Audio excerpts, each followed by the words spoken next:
Հայաստանի Հանրապետության պետական պարտքը մարտի 31-ի դրությամբ կազմում է 5 տրիլիոն 318 միլիարդ դրամ, 4,4%-ով ավելի, քան նախորդ տարվա դեկտեմբերի 31-ին էր։ Դոլարով արտահայտված նույն ժամանակահատվածում աճել է 5,8%-ով։ Այս մասին ասուլիսի ընթացքում հայտնել է Հայաստանի Հանրապետության ֆինանսների նախարար Վահե Հովհաննիսյանը։ Դոլարով արտահայտված պետական պարտքը կազմում է 13 միլիարդ 581 միլիոն դրամ, պարզաբանել է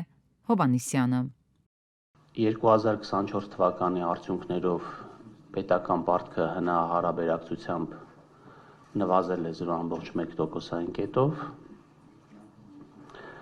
Ամերիկայի Միացյալ Նահանգների դոլարով արտահայտված պարտքը կազմում է 13 միլիարդ 581 միլիոն դրամ։ Այս ամբողջ պարտքի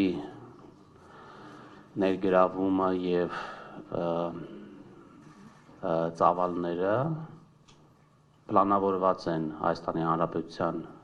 բյուջեով եւ միջնաժամկետ պարտքի ռազմավարությամբ, որտեղ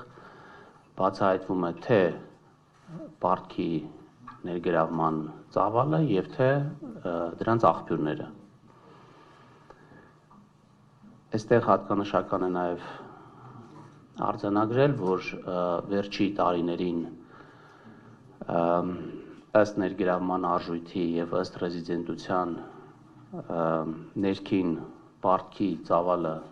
մասնաբաժինը ընդհանուրի մեջ աճել է եւ մենք հիմա հասել ենք 50%